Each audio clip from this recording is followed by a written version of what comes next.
When people hear the name Bill Gates and the word investing together, they often imagine something extreme. They picture secret strategies, special access, big teams running complex models 24 hours a day.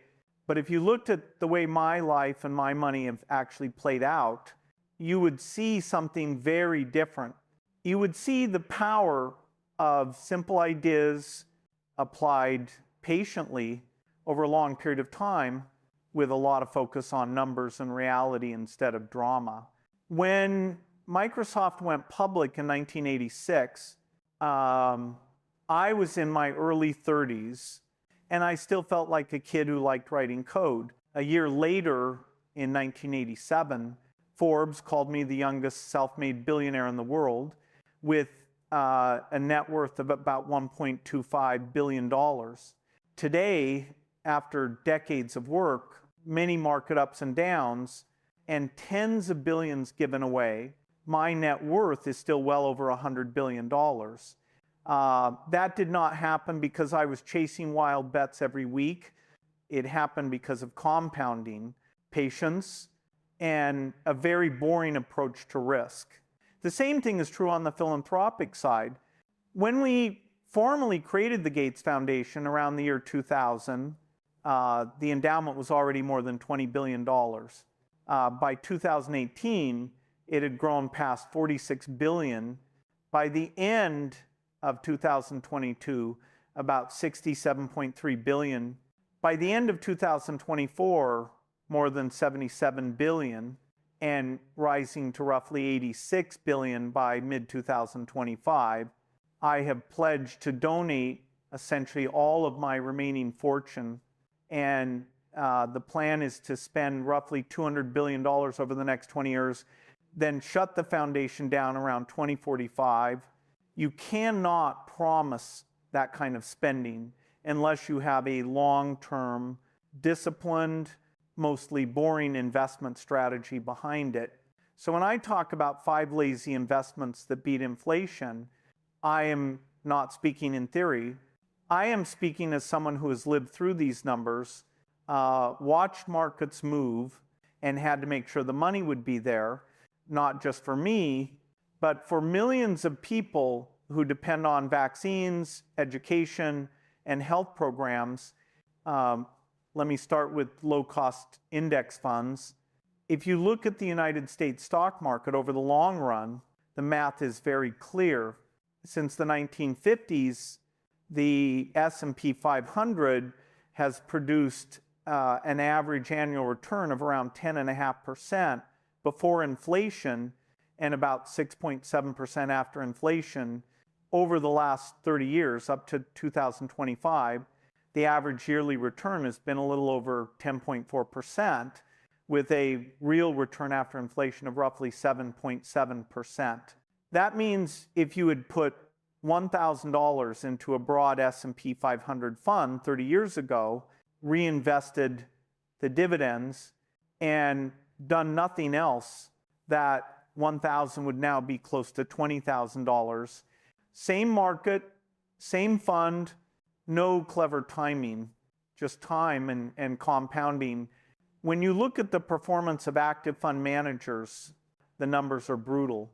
Over a 10-year period, close to 90% of actively managed United States large cap funds underperform the S&P 500 after fees. That means if you pick a random active fund, the odds it will beat a simple index fund are low. It is like entering a game where 9 out of 10 players lose to the benchmark. Put the facts together. On one side, you have a broad index producing strong long-term returns. On the other, you have experts who mostly fail to beat it. In that world, the lazy choice is not only simpler, it is statistically smarter.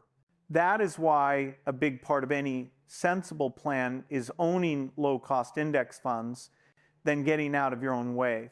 Now let us talk about tips. Treasury inflation protected securities.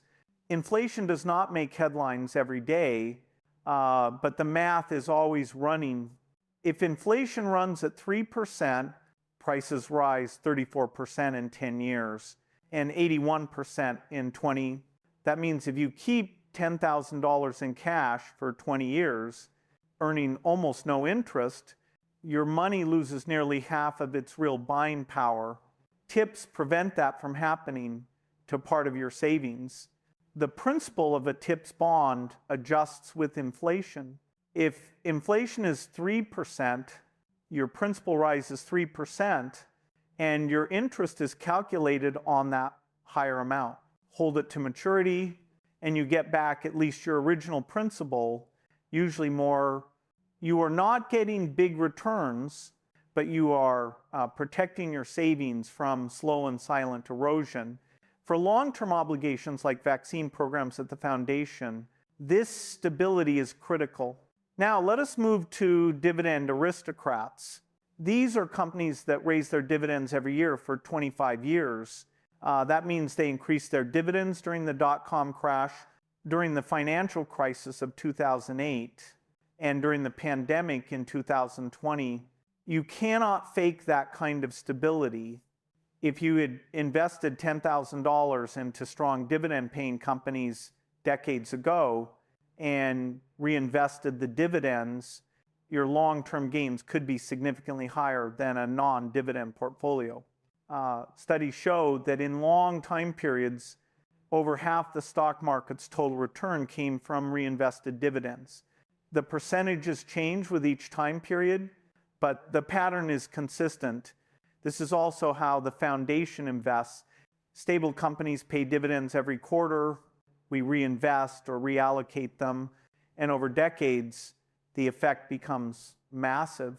Fourth, real estate investment trusts, REITs.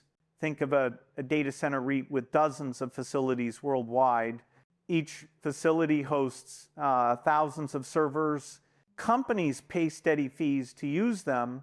If that REIT yields 5% and rents rise 2 or 3% per year, your income stream grows faster than inflation.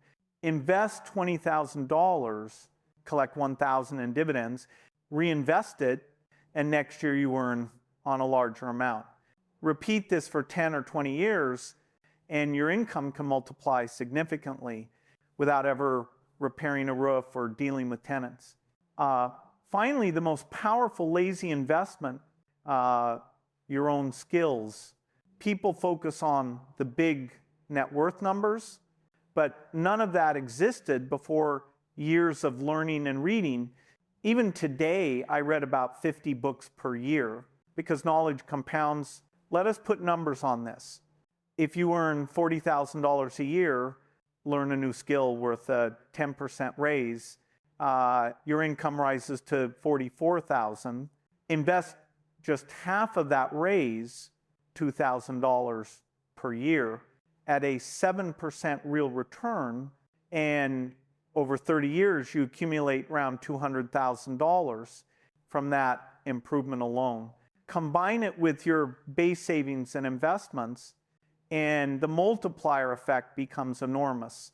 So when I talk about lazy investments, I do not mean doing nothing. I mean building a system that works without constant effort. The stock market averages around 10% a year. Most active managers fail to beat it. Inflation quietly erodes money. The foundation uses disciplined strategies so it can spend $10 billion a year and still plan decades ahead. All the numbers point in one direction. Pick simple tools, use the math, be patient. If you commit even small amounts, $200 a month into an index fund, plus dividends, plus REITs, and keep improving your skills every year, the results over 20 to 30 years will surprise you. Not because you did something wild, but because you did something boring consistently. So here's what I want you to do. Pick one concrete step, open an account, set an automatic transfer of $50, $100, or $200 per month.